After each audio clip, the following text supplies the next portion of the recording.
Hello everyone, welcome back to the UPSC Essentials with Tara IAS. Okay, so before thinking about IAS, you need to think about Tara IAS Academy. So think IAS, think Tara. And in this brand new session of UPSC Essentials, today I am going to cover about the important physical geography topic called earthquake. So ఈ రోజు మనం earthquake అనే టాపిక్ని in డీటెయిల్గా discuss చేద్దాము. So ప్రతిరోజు కూడా మన యొక్క భూమి మీద కానివ్వండి లేదా సముద్రం లోపల ఉన్నటువంటి ప్రాంతంలో కానివ్వండి ఏదో ఒక టైంలో ఎప్పుడొకప్పుడు మనకి ఏమవుతుంది భూకంపాలు అనేవి సంభవిస్తూ ఉంటాయి. Okay, so everyday earth is getting shaked and we are getting the earthquakes in a everyday phenomenal. ప్రతిరోజు కూడా మనం ఎర్త్క్వేక్స్ అనేవి మనం చూస్తూ ఉంటాము. So according to the NASA ప్రకారం తీసుకున్నట్టయితే దాదాపుగా ప్రతిరోజు కూడా ఈ యొక్క ఎర్త్క్వేక్స్ అనేవి ఏదో రూపంలో ఏదో ప్రాంతంలో ఏదో ఒక డిఫరెంట్ మ్యాగ్నిట్యూడ్లో మనకి సంభవిస్తూనే ఉంటాయి. And if you take the frequency of earthquakes in A year, పర్టికులర్గా ఒక ఇయర్ మనం తీసుకున్నట్టయితే దాదాపుగా కొన్ని వందల నుంచి వేల పైగా ఎర్త్క్వేక్స్ అనేవి మనకి తరచుగా భూమి మీద సంభవిస్తాయనేటువంటి విషయాన్ని సో నాసా స్పష్టం చేసింది. So why we selected this topic? So earthquake టాపిక్ని ఇప్పుడు ఎందుకు మనం చెప్పుకుంటున్నాం అంటే so we need to understand the context. So రీసెంట్గా మనకి December 5 తెలుగు రాష్ట్రాల్లో సో దాదాపుగా రెక్టర్ స్కేల్ మీద 5.3గా నమోదైనటువంటి ఒక ఎర్త్క్వేక్ని మనం చూసాము. సో ఎర్త్క్వేక్ వల్ల దాదాపుగా 2 రాష్ట్రాల్లో కొన్ని ప్రాంతాలు సో ప్రకంపనలు అయితే రావడం జరిగింది. సో నా యొక్క ఎక్స్పీరియన్స్ నేను చెప్తాను. So when I wake up in the morning, so morning లెగ్గానే సో నేను కూర్చున్న చోట చైర్స్ ఇలా ఊకడం జరిగిందమ్మా. So when I start sitting in the chair I feel that the ground is shaking. So ground అంతా కూడా ఒక్కసారిగా కదలడం జరిగింది. మా కిచెన్లో ఉన్నటువంటి యుటెన్సిల్స్ పడిపోవడం జరిగింది. అండ్ బిల్డింగ్లో ఉన్న వాళ్ళందరూ కూడా ఒక్కసారిగా కంగారు పడి కిందకు వెళ్ళిపోవడం జరిగింది. So this is the personal experience that I got on the date of December 5, 2024 2024 morning 7:27 నాకు ఈ ఎక్స్పీరియన్స్ అయితే జరిగిందమ్మా. సో దాన్ని నేను ఎక్స్ప్లెయిన్ చేస్తూ ఎర్త్క్వేక్ టాపిక్ని అయితే తీసుకోవడం జరిగింది. So this is the context. So ఎందుకు మనం ఈ యొక్క ఎర్త్క్వేక్ ఫినామినాని ఈరోజు ఎక్స్ప్లెయిన్ చేసుకున్నామంటే సో తెలుగు రాష్ట్రాల్లో వచ్చినటువంటి December 5 జరిగినటువంటి భూకంపం ఏదైతే ఉందో దాని తీవ్రత 5.3గా నమోదైంది. సో దాదాపుగా మన తెలుగు రాష్ట్రాల్లో 55 ఏళ్ల నుంచి ఎటువంటి ఎర్త్క్వేక్ అనేది లేదు. So it is completely stable land. So ఇంత స్టేబుల్ ల్యాండ్లో సడన్గా దాదాపుగా 5.3 మ్యాగ్నిట్యూడ్తో ఎర్త్క్వేక్ రావడం అనేది so it's a quite very much unnatural event కింద మనం చెప్పాలి. So it's a kind of disaster. So luckily మనం ఏంటంటే సో ఎటువంటి ప్రాణ నష్టం ఆస్తి నష్టం లేకుండా దీని నుంచి అయితే బయటపడడం జరిగిందమ్మా. ఓకేనా? So that is the brief introduction regarding the context of this today's topic. So now I will quickly move to the phenomenon of earthquake. So earthquake అంటే ఏంటి, ఎలా ఏర్పడుతుంది అనేటువంటి అంశాలన్నింటినీ కూడా ఇన్ డీటెయిల్గా మన యొక్క టాపిక్లో డిస్కస్ చేద్దాము. So coming to the context of this particular ఆర్టికల్లోకి మనం వెళ్ళినట్టయితే so even though the Telangana region is located in the Zone 2. So Zone 2 అంటే ఏంటమ్మా? So there are some regions that is falling under the earthquake activity. అంటే ఏంటమ్మా? Seismic Jones అంటాం వాటిని. So ఎక్కడైతే మనకి ప్రకంపనలు ఎర్త్క్వేక్ వచ్చేటువంటి ప్రాంతాలు ఉన్నాయో సో వాటినంతా కూడా మనం మ్యాప్ చేసుకొని సో దాన్నంతా కూడా ఒక ఎర్త్క్వేక్ జోన్స్ ఆఫ్ ఇండియా కింద మనం తీసుకురావడం జరిగింది. So this picture was taken from the PIB. So press information bureau నుంచి ఈ పిక్చర్ని మనం తీసుకోవడం జరిగింది. సో ఇక్కడ మనం చూసినట్టయితే so see here this is the blue zone. So ప్రస్తుతం ఉన్నటువంటి పార్ట్ ఆఫ్ ఆంధ్ర, అదేవిధంగా Telangana, Chhattisgarh and Madhya Pradesh and part of Maharashtra, Karnataka, ఓకేనా, అండ్ తమిళనాడు. ఈ ప్రాంతాలన్నీ కూడా మనకి Zone 2లో మనకు కనిపిస్తున్నాయి. So all the blue shade regions will be coming under the Zone 2. So Zone 2 అంటే ఏంటమ్మా? It is very very low risk or low intensity zone కింద చెప్తాం. అంటే ఇక్కడ మనకి భూకంపం యొక్క తీవ్రత అనేది లేదా భూకంపాల యొక్క ఫ్రీక్వెన్సీ అనేది చాలా తక్కువగా ఉంటుంది అనేటువంటి అర్థం అనమాట. So this region is experienced a very very low intensity earthquakes and having very very low number of earthquake activity. So జనరల్గా మనం తీసుకున్నట్టయితే రాజస్థాన్, ఉత్తరప్రదేశ్, గుజరాత్, హర్యానా, మధ్యప్రదేశ్, మహారాష్ట్ర, ఒడిస్సా, ఆంధ్రప్రదేశ్, తెలంగాణ, కర్ణాటక అండ్ తమిళనాడు ఈ ప్రాంతాలన్నింటిలో కూడా మనకి so we are experiencing low intensity zone అనమాట. ఇక్కడ ఫ్రీక్వెన్సీ ఆఫ్ ఎర్త్క్వేక్స్ అనేవి చాలా తక్కువగా ఉంటాయి. సో దాదాపుగా మనకి 55 years తర్వాత తెలంగాణ ప్రాంతంలో కానివ్వండి, ఆంధ్ర ప్రాంతంలో కానివ్వండి మనకి భూకంపం అనేది సంభవించింది, which is a very very rare phenomenon అనమాట. ఓకే, అందుకనే మనం ఆర్టికల్ని పిక్ చేసుకొని మీకు ప్రొవైడ్ చేయడం జరిగింది. సో దీని తర్వాత మనకి జోన్ 3లోకి వెళ్ళినట్టయితే, so zone 3 is actually it's a moderate intensity zone, అంటే కొంచెం తీవ్రత అనేది ఎక్కువగా ఉంటుంది.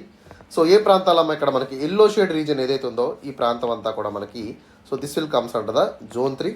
సో జోన్ 3లో ఉన్నటువంటి స్టేట్స్ మనం తీసుకున్నట్టయితే Kerala, Goa and Lakshadweep islands. Okay, so అదేవిధంగా మనకి UP, Haryana, Gujarat, Punjab, West Bengal. Okay, అదేవిధంగా జార్ఖండ్, ఛత్తీస్గఢ్, పార్ట్స్ ఆఫ్ ఆంధ్రప్రదేశ్లో మనకి కొంత ప్రాంతాల్లో జోన్ 3 అనేది మనకి కనబడుతూ ఉంటుంది. ఓకేనా. And coming to the zone 4 మనం తీసుకున్నట్టయితే which is in the orange colour. So ఇక్కడ మనకి సివియర్ ఇంటెన్సిటీతో మనకి ఇక్కడ ఎర్త్ క్వేక్స్ అనేది సంభవిస్తాయి, especially the part of Jammu Kashmir. Okay, and Himachal Pradesh, Uttarakhand, మొత్తం యొక్క హిమాలయన్ స్టేట్స్ ఏవైతే ఉన్నాయో ఈ ప్రాంతాలన్నింటిలో కూడా మనకి సో జోన్ 4 కింద మనం ఐడెంటిఫై చేసుకోవడం జరిగింది. అండ్ పార్ట్ ఆఫ్ ఉత్తరప్రదేశ్లో కూడా మనకి జోన్ 4 ఉంది. Okay, and coming to the zone 5 అంటే which is very very severe ఇంటెన్సిటీతో వచ్చేటువంటి ఎర్త్క్వేక్స్ అన్ని కూడా మనకి జోన్ 5లో ఉంటాయి. ఓకే, సో ఇదంతా కూడా మనకి especially so very very devastating zone కింద మనం చెప్తాం. సో ఈ ప్రాంతం అంతా కూడా చాలా ఎప్పటికప్పుడు ఫ్రీక్వెంట్గా మనకి సిస్మిక్ యాక్టివిటీ అనేది చాలా సివియర్గా ఇంటెన్సిఫైగా ఉంటుంది. అండ్ మోస్ట్లీ ఏ ప్రాంతాలు మనకి జోన్ 5లో ఉన్నాయంటే, సో ఎస్పెషలీ మనకి నార్త్ ఈస్ట్ బెల్ట్ అంతా కూడా మనకి so that will becomes under zone 5. అదేవిధంగా వెస్టర్న్ పార్ట్ ఆఫ్ గుజరాత్లో కూడా మనకి so they will be having very very severe intensity zone ఉంది. So that is zone 5. అదేవిధంగా జమ్మూ కాశ్మీర్లో, ఓకే, హిమాచల్ ప్రదేశ్ ప్రాంతం, అదేవిధంగా ఉత్తరాఖండ్ ప్రాంతాల్లో కూడా మనకి so we have very very high frequent activity of the earthquake area. So ఇదంతా కూడా మనకి జోన్ 5 కేటగిరీ కింద వస్తుందన్నమాట. అదేవిధంగా నార్దర్న్ బీహార్లో కూడా మనకి so we see that zone 5. Okay, and finally Andaman and Nicobar islands కూడా మనకి జోన్ 5లో ఉంటుందన్న విషయాన్ని మీరు గుర్తుపెట్టుకోండి. ఓకే, సో ఇట్లాంటి క్వశ్చన్స్ని ఫ్రీక్వెంట్గా ఎగ్జామ్లో అడుగుతూ ఉంటారు, ఎస్పెషల్లీ ప్రిలిమ్స్ పర్స్పెక్టివ్లో. ఓకే, సో ఎర్త్క్వేక్ జోన్స్ గురించి క్వశ్చన్ వచ్చేటువంటి అవకాశం చాలా ఎక్కువగా ఉంటుంది. ఓకేనా, right. So now let us talk about the earthquake. So earthquake గురించి మనం డిస్క్రైబ్ చేసుకుందాము. So what is an earthquake? So earthquake is nothing but it's a disaster. So ఇది ఒక విపత్తు. So this disaster especially happening with a violent and abrupt shaking of the earth surface. Okay, so earth surface అంతా కూడా ఏమవుతుందో సడన్గా షేక్ అవుతుందన్నమాట. Okay, so there will be vibrations, there will be shaking of the entire ground. Okay, because the entire tectonic plates, so భూమి లోపల ఉన్నటువంటి plates ఏవైతే ఉన్నాయో, especially land is not a single entity. మొత్తం లిథోస్పియర్ ఏదైతే ఉందో, అంటే ల్యాండ్ మాస్ ఏదైతే ఉందో, it is not a single entity, it is A breaking entity. అంటే ఏంటమ్మా, సో ల్యాండ్ మాస్ అంతా కూడా ముక్కలు ముక్కలుగా ఉంటుంది. సో దీన్నే మనం ఏమంటాం, ప్లేట్స్ అంటాం. ఓకే, సో ఈ ప్లేట్స్ ఏమవుతూ ఉంటాయి, they were continuously moving and rubbing with each other. So ఎప్పుడైతే సడన్గా ఈ ప్లేట్స్ అన్నీ కూడా okay, so they will cause sudden moment or sudden jerk off అయింది అనుకోండి. సో దీనివల్ల ఏమవుతుందమ్మా, it will able to release energy. So దీనివల్ల ఏమవుతుంది, కొంత ఎనర్జీ అనేది రిలీజ్ అవుతుంది. So this energy will be coming from the fault line. Suppose ఇది ఈ రెండు ప్లేట్స్ ఉన్నాయనుకోండి, ఈ రెండు ప్లేట్స్ ఏమవుతుందమ్మా, ఒకదాన్ని ఒకటి గుద్దుకున్నాయనుకోండి. సో గుద్దుకోవడం వల్ల ఏమవుతుంది, ఇక ఫాల్ట్ లైన్ అంటే ఏంటమ్మా, ఈ రెండు కూడా ఎక్కడైతే బ్రేక్ అయ్యే ఉన్నాయో సో దీన్ని మనం ఫాల్ట్ లైన్ అంటాము. ఈ ఫాల్ట్ లైన్ నుంచి మనకి ఏమవుతుంది, ఎర్త్క్వేక్ అనేది గ్రౌండ్ లెవెల్కి రీచ్ అయ్యి ఇక్కడ ఈ ప్రాంతంలో మనకి ఎర్త్క్వేక్ అనేది సంభవిస్తుంది. Okay, so earthquake is a disaster causing with a sudden or violent vibrations of the earth surface and also it will able to release huge amount of energy. So ఈ యొక్క energy వల్ల ఏమవుతుందమ్మా, vibrations వల్ల అక్కడ ఉన్నటువంటి property కానివ్వండి, అదేవిధంగా human loss అనేది కూడా జరుగుతుంది. Okay, so this is the significant amount of impact that was caused by the earthquake activity. So earthquake వల్ల మనకి ఏమవుతుందమ్మా, సో గ్రౌండ్ అంతా కూడా ఒక్కసారి షేక్ అయ్యి కొన్నిసార్లు ఏమవుతుంది, పర్వతాల్లో ఉన్నటువంటి ప్రాంతాలు ఎవరైతే ఉన్నారో వాళ్ళకి ల్యాండ్ స్లైడ్స్ వచ్చేటువంటి అవకాశం ఉంది. కొన్నిసార్లు అక్కడ ఏదైనా రిజర్వాయర్ కానివ్వండి, లేదన్నా లేక్ కానివ్వండి, లేదా రివర్ కానివ్వండి ఉందనుకోండి, ఆ ప్రాంతంలో మనకి ఏమవుతుంది, will see the flash floods. Okay, కొన్నిసార్లు మనకి హిమాలయన్ ఏరియాస్లో మంచు ప్రాంతాల్లో మనకి అవలాంచెస్ అనేవి ఏర్పడతాయి. ఓకే, కొన్నిసార్లు ఎర్త్క్వేక్స్ వల్ల వైల్డ్ ఫైర్స్ అనేవి సంభవిస్తాయి. Okay, and also if this earthquake is happening below the ocean. So ఓషన్లో అంటే దాదాపుగా రెక్టర్ స్కేల్ మీద 7 కంటే ఎక్కువ మ్యాగ్నిట్యూడ్తో మనకి ఎర్త్క్వేక్ అనేది సంభవించింది అనుకోండి, సో ఆ ప్రాంతంలో మనకి సునామీస్ వచ్చేటువంటి అవకాశం కూడా లేకపోలేదు. ఓకేనా, so this is the brief understanding regarding the earthquake and it's activity. ఓకేనా? సో ఇక్కడ దాకా మనం ఎర్త్క్వేక్ అంటే ఏంటి, సో ఎర్త్క్వేక్ అనేది ఎలా సంభవిస్తుంది అనేటువంటి విషయాన్ని మనం మాట్లాడుకుందాము. Now let us talk about the causes of earthquake. Earthquake యొక్క కాజ్ ఏంటో మనం చూద్దాం. So the major reason of the earthquake activity is the lithosphere. So land mass యొక్క మార్ఫాలజీని మనం చెప్పుకోవాలి. సో యొక్క ల్యాండ్ ఏదైతే ఉందో it's not a single entity, ఇదంతా కూడా ఒక ఎంటిటీ అయితే కాదమ్మా. Okay, so this land is broken into major plates and minor plates. Okay, so major plates కింద మైనర్ ప్లేట్స్ కింద మనకి ఇక్కడ ఈ ల్యాండ్ మాస్ అనేది డివైడ్ అయింది. ఓకే, సో ఇక మేజర్ ప్లేట్స్ అదేవిధంగా మైనర్ ప్లేట్స్ ఎప్పుడైతే ఒకదానొకటి టచ్ చేసుకొని రబ్ చేసుకుంటాయో, ఎప్పుడైతే కొలైడ్ అవుతాయో, సో ఆ కొలైడ్ అయినటువంటి ఏరియా వల్ల ఏమవుతుంది మనకి అంటే జనరల్లీ ప్లేట్ బౌండరీస్ ఏవైతే ఉన్నాయో, ఓకే, సో మేజర్ ప్లేట్ కానివ్వండి మైనర్ ప్లేట్ కానివ్వండి, ఓకే, ఈ ప్లేట్ బౌండరీస్ ప్లేట్ మార్జిన్స్ ఏవైతే ఉన్నాయో ఈ మార్జిన్స్ అనేవి కొలైడ్ అయినాయి అనుకోండి, సో ఆ ప్రాంతంలో మనకి ఎర్త్క్వేక్స్ అనేవి సంభవించేటువంటి అవకాశం ఉంది. సో ఇక ఎర్త్క్వేక్ ప్లేట్ మూవ్మెంట్ బట్టి మనకి 3 కైండ్ ఆఫ్ బౌండరీస్ ఉన్నాయమ్మా. సో అవేంటి? First one is the convergent boundary. So convergent boundaries అంటే ఏంటి? So one the plate A okay and plate B. So plate A plate B ఏమవుతుంది ఒకే వైపుకి ఒకే డైరెక్షన్ వైపు మూవ్ అవుతున్నాయి అనుకోండి. సో అట్లాంటి ప్లేట్స్ని మనం అంటాం కన్వర్జెంట్ ప్లేట్స్ అంటాము. సో కన్వర్జెంట్ ప్లేట్స్ దగ్గర ఎక్కువగా మనకి డిస్ట్రక్షన్ అనేది జరుగుతుంది. So it is actually creating the collision zones. Collision zones అంటే ఏంటమ్మా, ఇక్కడ రెండు కూడా గుర్తుకుంటాయి. సో ఈ ప్రాంతాల్లో మనకి massive destruction and massive amount of earthquakes అనేవి సంభవించేటువంటి అవకాశం ఉంది. ఎస్పెషల్లీ జోన్ 5 ఎక్కువగా మనకి కన్వర్జెంట్ ఏరియాస్లోనే మనకు కనబడుతూ ఉంటాయి. And whereas the second kind of moment of the plate boundaries మనం తీసుకున్నట్టయితే that is the divergent boundary. So divergent boundary ఏదైతే ఉందో, సో ఇక్కడ మనకి ప్లేట్ ఏ అదేవిధంగా ప్లేట్ బి ఏదైతే ఉందో, సో ఈ రెండు కూడా ఆపోజిట్ డైరెక్షన్ వైపు మూవ్ అవుతాయి. ఓకేనా? సో దీన్ని మనం డైవర్జెంట్ ప్లేట్స్ అంటాము. సో డైవర్జెంట్ ప్లేట్స్ దగ్గర మనకి ఎటువంటి డిస్ట్రక్షన్ అనేది జరగదు. ఓకేనా? So there is little amount of destruction is happening. So ఇక్కడ మనకి పెద్దగా ఎర్త్క్వేక్ వచ్చేటువంటి అవకాశాలు అయితే తక్కువగా ఉంటాయి. Okay, so this is area of land of upwelling. ఇక్కడ మనకి ల్యాండ్ అనేది ఎక్కువగా ఫామ్ అయ్యేటువంటి ప్రాంతం కింద దీన్ని మనం చెప్తాం. So this called the divergent boundary. So జనరల్గా ఈ ప్రాంతంలో మనకి రిఫ్ట్ వ్యాలీస్ అని, ఓకే, అదేవిధంగా రిడ్జెస్ అని ఏర్పడుతూ ఉంటాయి. సో ఇవన్నీ కూడా మనం జోగ్రఫీ క్లాసెస్లో చెప్పుకుందాము.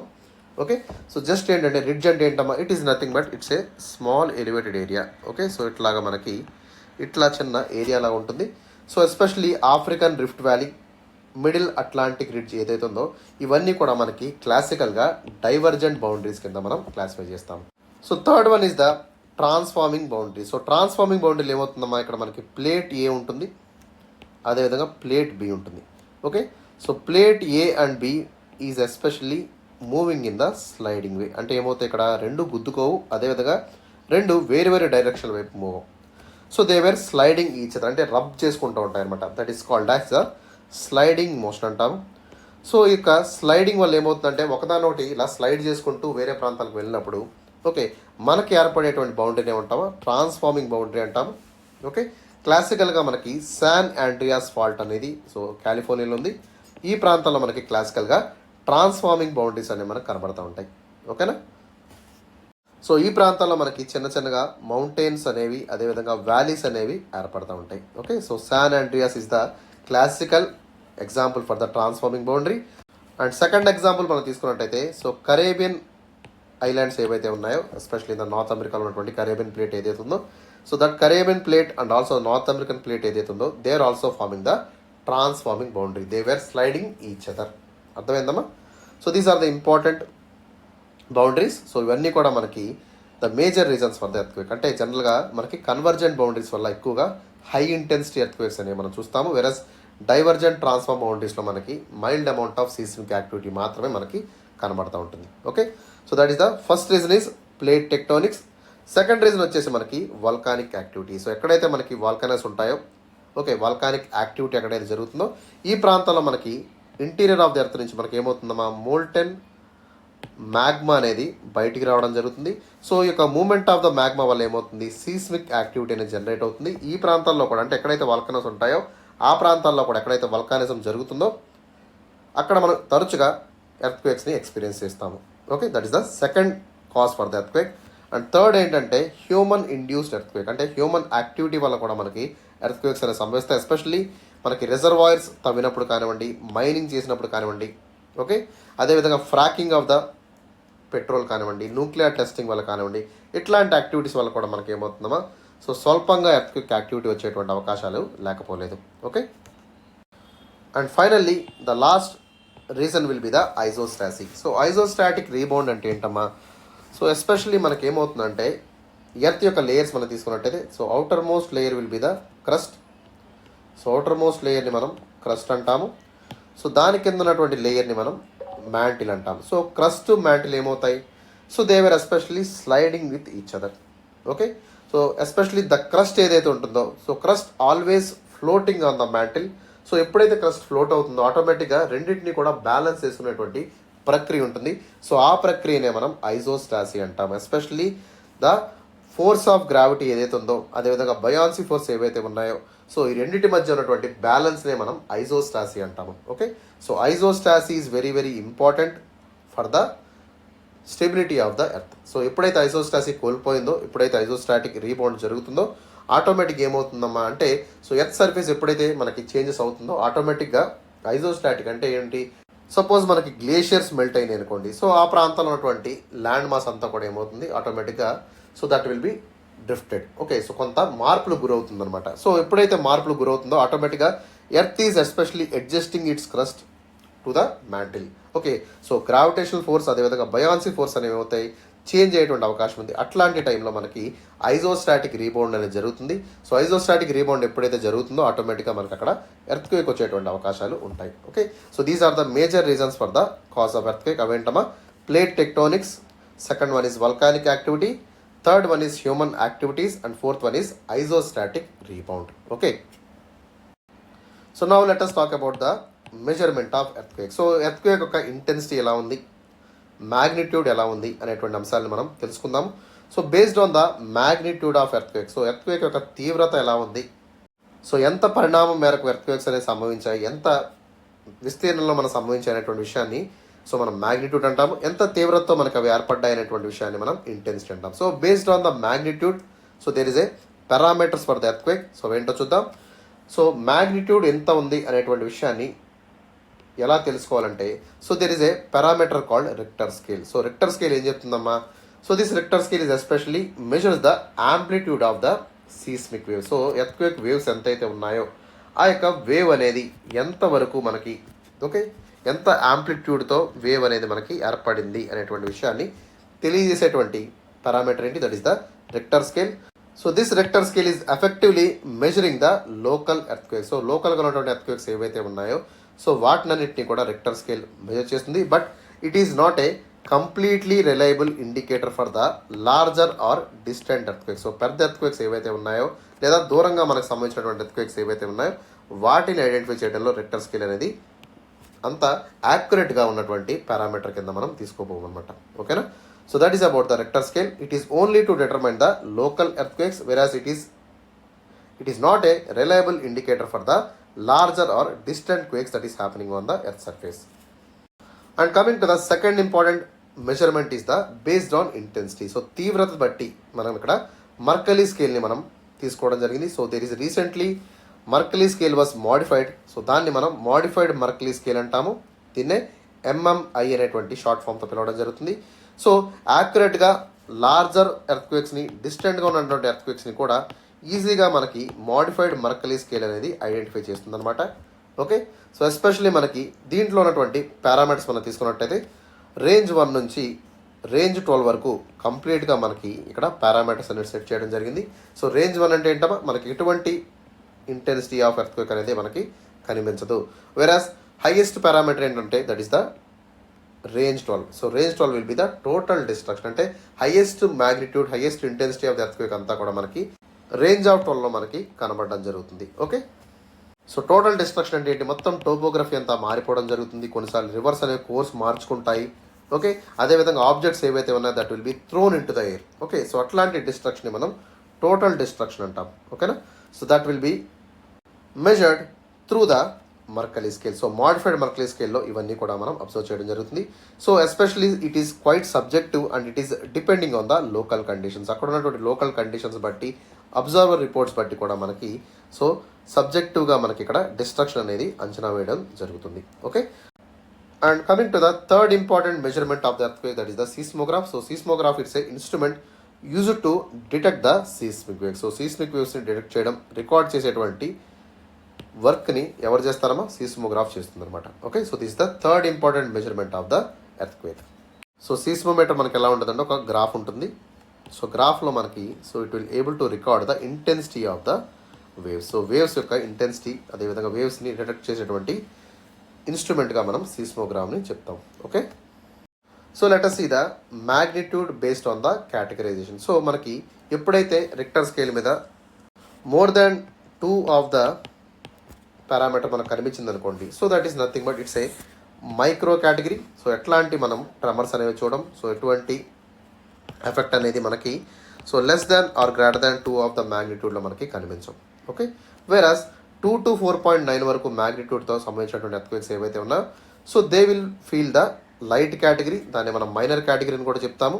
సో ఇవి జనరల్గా లోకల్గా మనకి కొంత ఎఫెక్ట్ అనేది కలిగిస్తాయి and they rarely cause the damage. ఎటువంటి డ్యామేజ్ అనేది జరగవు జనరల్గా, బట్ రేర్లీ కొంత డ్యామేజ్ మేరకు జరిగేటువంటి అవకాశం ఉంటుంది. Okay, వేరాస్ coming to the third category, that is 5 to 6.9. Okay, 5 నుంచి 6.9 వరకు ఏర్పడేటువంటి ఎర్త్క్వేక్స్ ఏవైతే ఉన్నాయో so they were moderate to strong. వాటిని మనం మోడరేట్ కింద, స్ట్రాంగ్ ఎర్త్క్వేక్స్ కింద చెప్తాము. సో వీటి వల్ల ఏమవుతుందమ్మా, హౌసెస్ ఏవైతే ఉన్నాయో ఎస్పెషల్లీ మనకి టాచ్డ్ హౌస్ ఏవైతే ఉన్నాయో, okay, so purely build structures ఏవైతే ఉన్నాయో ఇవన్నీ కూడా డ్యామేజ్ అయ్యేటువంటి అవకాశం ఉంది అండ్ లార్జర్ ఏరియాస్లో దీని యొక్క మ్యాగ్నిట్యూడ్ని మనం చూసేటువంటి అవకాశం ఉంటుంది. ఓకే, అండ్ మీన్స్ ఎక్కువ ప్రాంతాల్లో మనకి భూ ప్రకంపనలు అనేవి జరిగేటువంటి అవకాశం ఉంది. మన రీసెంట్గా వచ్చినటువంటి తెలంగాణ ఎర్త్క్వేక్ ఏదైతే ఉందో so it is coming under the third category, that is moderate to strong earthquake. Okay, and next one is 7 to 7.9 which is a major earthquake. So 7 నుంచి 7.9 వరకు రిక్టర్ స్కేల్లో నమోదైనటువంటి ఎర్త్క్వేక్స్ ఏవైతే ఉన్నాయో so they cause significant damage to the buildings. So constructed buildings ఏవైతే ఉన్నాయో వాటిని కూడా damage చేసేటువంటి కెపాసిటీ యొక్క 7 to 7.9 ఎర్త్క్వేక్స్ ఉంటాయమ్మా. So they will cause damage to the infrastructure and also buildings in the populated areas. Especially populated areas ఏవైతే ఉన్నాయో ఇక్కడ విపరీతమైనటువంటి ఆస్తి నష్టాన్ని, ప్రాణ నష్టాన్ని కలిగించేటువంటి అవకాశం ఉంటుంది. ఓకే, వేరాజ్ రిక్టర్ స్కేల్ మీద 8 కంటే ఎక్కువగా నమోదైనటువంటి ఎర్త్క్వేక్స్ ఏవైతే ఉన్నాయో these are very very disasters and they are catastrophic, అంటే ఏంటి, ఒక ప్రళయాన్ని సృష్టించేటువంటి అవకాశం ఉంది and they are causing for the tsunamis also. Especially మనకి సముద్రంలో యొక్క 8 కంటే ఎక్కువ మ్యాగ్నిట్యూడ్తో రిక్టర్ స్కేల్ మీద నమోదైనటువంటి ఎర్త్క్వేక్స్ ఏవైతే ఉన్నాయో సో వీటి వల్ల సునామీస్ వచ్చేటువంటి అవకాశం ఉంది. So wider area of destruction అనేది, అంటే కెటాస్ట్రోఫిక్ డిస్ట్రక్షన్ అనేది మనకి 8 కంటే ఎక్కువ మ్యాగ్నిట్యూడ్ ఉన్నటువంటి ఎర్త్క్వేక్స్ వల్ల ఏర్పడుతుంది. సో దీన్ని మనం గ్రేట్ ఎర్త్క్వేక్స్ కింద చెప్తాము. ఓకేనా, so this is the important categorization everyone has to remember. గుర్తుపెట్టుకోండమా, మనకు very very important for the preliminary examination. Okay, so coming to the important terminology regarding the earthquake. So earthquake గురించి మనం చిన్న టెర్మినాలజీని కూడా చూద్దాం. ఓకే, సో ఎక్కడైతే మనకి earthquake అనేది సంభవిస్తుందో సో దాన్ని మనం అంటాం ఫోకస్ అంటాం. సపోజ్ ఈ ప్రాంతంలో మనకి ఎర్త్క్వేక్ అనేది సంభవించింది అనుకోండి, ఎక్కడైతే మనకి ఎర్త్క్వేక్ అనేది స్టార్ట్ అయిందో, ఎక్కడైతే బిగిన్ అయిందో సో ఆ ప్రాంతాన్ని మనం అంటాం ఫోకస్ ఆర్ హైపో సెంటర్ కింద చెప్తాం. Okay, so this location is beneath the earth surface. So మనకి పైన కనిపించేటువంటి ఎర్త్ సర్ఫేస్లో కాకుండా okay especially beneath the earth surface అంటే మనకి క్రస్ట్ లోపల ప్రాంతాల్లో ఓకే ఈ ఎర్త్క్వేక్ అనేది బిగిన్ అవుతుంది. సో దాన్ని మనం హైపో సెంటర్ కింద చెప్తాం. సో ఎక్కడి నుంచి మనకి ఏమవుతుందమ్మా, ఎర్త్క్వేక్ వేవ్స్ అనేవి పైకి వస్తూ ఉంటాయి. సో ఎక్కడైతే ఫోకస్ ఇమీడియట్గా మనకి వేవ్స్ అన్నీ కూడా పైకి ట్రావెల్ అయ్యి ఎక్కడైతే మనకి ఇంపాక్ట్ అనేది ల్యాండ్ ఏరియా మీద కనబడుతుందో సో దాన్ని మనం ఎపీ సెంటర్ అంటాం. So epicentre is nothing but this is the point that is directly above the focus. సో ఫోకస్కి ఇమీడియట్గా అంటే స్ట్రైట్ ఫార్వర్డ్గా మనకి పైన ఉన్నటువంటి ఏరియాని ఏమంటాము, దాన్నే మనం ఎపీ సెంటర్ అంటాం. ఇక్కడే మనకి ఎర్త్క్వేక్ అనేది ఆరిజిన్ అవుతుంది. Okay, so this is the place where earthquake was started or earthquake was born. Okay, ఎపీ సెంటర్లో మనకి ఇంపాక్ట్, ఎర్త్క్వేక్ ఇంపాక్ట్ అనేది అక్కడ మనకి కనబడుతుంది. ఎర్త్క్వేక్ అనేది ఇక్కడ ఆరిజినేట్ అవుతుంది.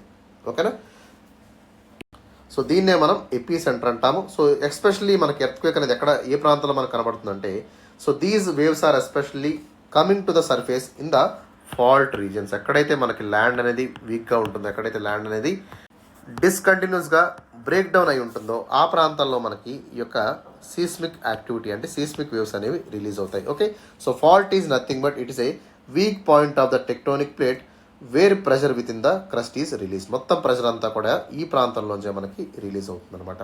ఓకేనా, so that is about the focus or hypocentre, epicentre and fault. Okay, and coming to the next important terminology that is the seismic wave. So ఎప్పుడైతే మనకి ఎర్త్క్వేక్ వల్ల జనరేట్ అయ్యేటువంటి వేవ్స్ ఏవైతే ఉన్నాయో అంటే, సో ఎర్త్క్వేక్ వల్ల వచ్చేటువంటి release అయ్యేటువంటి అట్మోస్ట్ ఎనర్జీ అంతా కూడా మనకి వేవ్ ఫార్మేషన్ ఉంటుందమ్మా. సో ఈ వేవ్స్ అన్నీ కూడా ఏమవుతాయి, they will be felt on the surface area. So earthquake వచ్చినటువంటి ప్రాంతం ఎక్కడైతే ఉంటుందో సర్ఫేస్ ఏరియా మనం ఎపీ సెంటర్ అంటాము. సో ఎపీ సెంటర్లో మనకి సీస్మిక్ యాక్టివిటీ అంతా కూడా చాలా ఎక్కువగా మనకి కనబడుతూ ఉంటుంది. సో అక్కడి నుంచి వేవ్స్ అనేవి కొంచెం డిస్టెన్స్ ట్రావెల్ అయ్యి డిమినిష్ అయిపోతాయి అనమాట. ఓకే, సో అట్లాంటి వేవ్స్ని మనం అంటాం సీస్మిక్ వేవ్స్ అంటాం, also called as earthquake waves అనేటువంటి పేరుతో చెప్తాం. So major impact of earthquake అంతా కూడా మనకి సో వేవ్స్ వల్ల వస్తుందమ్మా. So these waves are especially bringing the lot of energy. So energy అంతా కూడా ఒక్కసారి రిలీజ్ అవ్వడం వల్ల మనకి ఏమవుతుంది, ఎర్త్క్వేక్ అనేది ఏర్పడుతుంది. So after the formation of earthquake, so main earthquake వచ్చిన తర్వాత కూడా కొన్నిసార్లు ఏమవుతుంది, so some amount of energy will be released in a slow manner. కొంత స్లో మేనర్లో మనకి ఎనర్జీ అనేది రిలీజ్ అవుతుంది.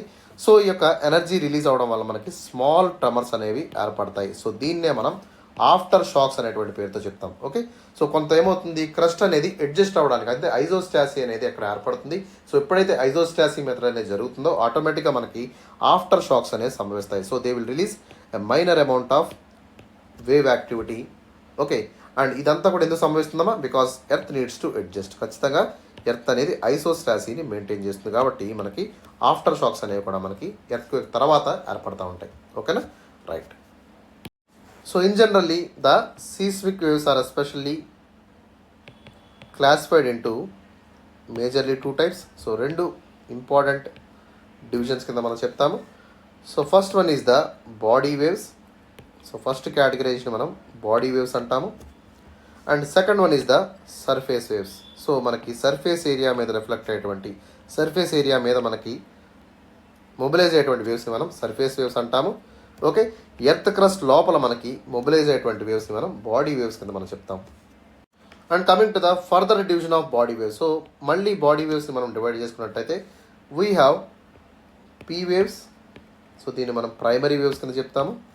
ఓకే, అదేవిధంగా we have secondary waves. So yes waves అనేటువంటి పేరుతో మనం చెప్తాం. దీన్నే మనం ట్రాన్స్వర్స్ వేవ్స్ కింద కూడా మనం మాట్లాడడం జరుగుతుంది. ఓకేనా, so first one is the longitudinal waves, also called as the P waves, whereas second waves are called as S waves, also called as the transverse waves కింద మనం చెప్తాము. whereas surface waves మనం తీసుకున్నట్టయితే these are also further divided into 2 types. so first one is Rayleigh waves. so వీటిని మనం Rayleigh waves కింద చెప్తాము. whereas second waves are called as the Love waves. వీటిని మనం Love waves కింద కూడా చెప్పడం అయితే జరుగుతుంది. Okay, so this is the P wave, also called as primary waves కింద మనం చెప్తాం. అంటే ఏంటమ్మా, so these body waves are especially travel through the earth and these waves will arrive in the first instance. Okay, మొట్టమొదటిసారిగా earthquake తర్వాత వచ్చేటువంటి వేవ్స్ని మనం అంటాం P waves or primary waves కింద చెప్పడం జరుగుతుంది. Okay, and these are having relatively high frequency, చాలా ఎక్కువ ఫ్రీక్వెన్సీతో మనకి పీ వేవ్స్ అనేవి రావడం జరుగుతుంది. And they will cause very very least amount of damage, చాలా తక్కువ డ్యామేజ్ని కాజ్ చేస్తూ ఉంటాయి. ఓకే, వేరాజ్ ఎస్ వేవ్స్ మనం తీసుకున్నట్టయితే these are also called as body waves or transverse waves అనేటువంటి పేరుతో కూడా మనం పిలవడం జరుగుతుంది. And these S waves are especially they were very very destructive, చాలా హై అమౌంట్ ఆఫ్ డిస్ట్రక్షన్ ఇవి తీసుకురావడం జరుగుతుంది. ఓకేనా, సో ఒకసారి రెండింటి మధ్య డిఫరెన్సెస్ని మనం చూద్దాం. So P waves also called as primary waves కింద చెప్పడం జరుగుతుందమ్మా. Whereas S waves are also called as the secondary waves. And coming to the nature of the P waves మనం చూసుకున్నట్టయితే these are longitudinal in nature. So ఎట్లా ఉంటాయమ్మా, these waves are especially they were longitudinal waves. Okay, and these are also called as compressional waves కింద మనం చెప్తాము. Whereas S waves యొక్క nature మనం తీసుకున్నట్టయితే these are classically called as transverse waves కింద మనం చెప్తాం. Okay, and also they will be classically called as shear waves అంటాం. So coming to the speed of the primary waves మనం తీసుకున్నట్టయితే these are the fastest seismic waves. అంటే ఏంటమ్మా, చాలా త్వరగా మనకి ఎర్త్క్వేక్ రాగానే మనకి మొట్టమొదటిగా వచ్చేటువంటి వేవ్స్ని మనం అంటాం పీ వేవ్స్ అంటాము. So these are very very fastest seismic waves and they will arrive immediately releasing of the earthquake. So earthquake రాగానే మనకి ఫస్ట్ అపేర్ అయ్యేటువంటి వేవ్స్ని మనం పీ వేవ్స్ కింద చెప్తాం. ఓకే, వేరే సెకండరీ వేవ్స్ మనం తీసుకున్నట్టయితే these are slower then the P waves and they will arrive second after the P waves. అంటే ఏంటమ్మా, పీ వేవ్స్ తర్వాత వచ్చేటువంటి వేవ్స్ని మనం secondary waves or S waves అనేటువంటి పేరుతో చెప్పడం జరుగుతుంది. Okay, and these P waves are travelling through all the media. Okay, all the medium అంటే సాలిడ్ మీడియంలో ట్రావెల్ అవుతాయి, లిక్విడ్ మీడియంలో ట్రావెల్ అవుతాయి అండ్ గ్యాషియస్ మీడియంలో ట్రావెల్ అవుతాయి. అంటే they can pass through any kind of matter or any kind of medium. Okay, వేరే S waves మనం తీసుకున్నట్టయితే they will travel only through the సాలిడ్స్లో మాత్రమే అవి ట్రావెల్ అవుతాయి. ఓకేనా, ఈ పాయింట్ని మీరు గుర్తుపెట్టుకోండి, very very important aspect. Okay, and coming to the movement of the P waves మనం తీసుకున్నట్టయితే the particles will move parallel to the wave direction. Suppose wave ఇలా మూవ్ అవుతుంది అనుకోండి.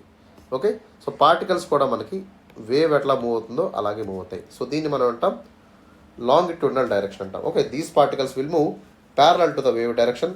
వేరే సెకండరీ వేవ్స్ మనం తీసుకున్నట్టయితే సో వేవ్ ఎలా మూవ్ అవుతుంది అనుకోండి, particles will move in a perpendicular manner. అంటే ఏంటమ్మా, 90 degrees యాంగులేషన్లో మనకి పార్టికల్స్ అనేవి మూవ్ అవుతూ ఉంటాయి.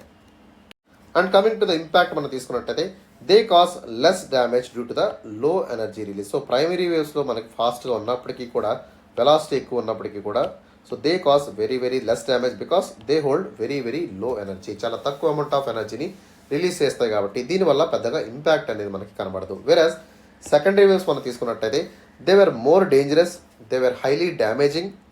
ఎందుకంటే so they will release huge amount of energy వల్ల ఏమవుతుందమ్మా, సో లాట్ ఆఫ్ డిస్ట్రక్షన్ అనేది సర్ఫేస్ మీద జరిగేటువంటి అవకాశం ఉంది. So that's why secondary waves are more dangerous and they can cause lot of destruction. ఓకేనా, and coming to the study మనం తీసుకున్నట్టయితే సో దీనివల్ల ఈ యొక్క ప్రైమరీ వేవ్స్ వల్ల మనం ఎట్లాంటి ఇన్ఫర్మేషన్ గ్యాదర్ చేయొచ్చు అంటే so they will able to provide the information regarding the earth core structure. So earth యొక్క కోర్ అనేది ఎట్లా ఉంది అనేటువంటి ఒక వాల్యుబుల్ ఇన్ఫర్మేషన్ మనకి పీ వేవ్స్ ద్వారా జియాలజిస్టులు తీసుకోవడం జరుగుతుంది. వేరస్ ఎస్ వేవ్స్ మనం తీసుకున్నట్టయితే they will help to understand the earth mantle. ఎందుకంటే సో మ్యాంటిల్ ఏరియాలో మనకి ఆస్థనోస్ఫియర్ అనేది ఉంది. So this is the liquid entity. Okay, so ఈ ప్రాంతంలో మనకి బాడీ వేవ్స్ అనేవి మూవ్ అవ్వవు కాబట్టి ఎందుకు మూవ్ అవ్వవు, ఎట్లా మూవ్ అవ్వవు, దానికి రీజన్ ఏంటి అనేటువంటి అంశాలన్నింటినీ కూడా మనం సో ఎస్ వేవ్స్ని స్టడీ చేయడం ద్వారా మనం అర్థం చేసుకోవచ్చు. Okay, so that is about the differences between the primary waves and the secondary waves of earthquake.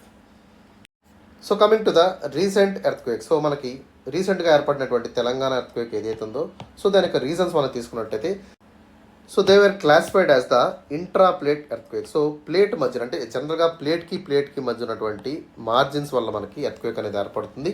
కానీ ఇక్కడ డిఫరెంట్గా మనకి ఇంట్రా ప్లేట్ అంటే ప్లేట్ లోపల ఉన్నటువంటి చేంజెస్ ఏవైతే ఉన్నాయో సో వాటి వల్ల ఎర్త్క్వేక్ ఏర్పడింది అనేటువంటి విషయాన్ని జియాలజిస్టులు చెప్పడం జరిగింది.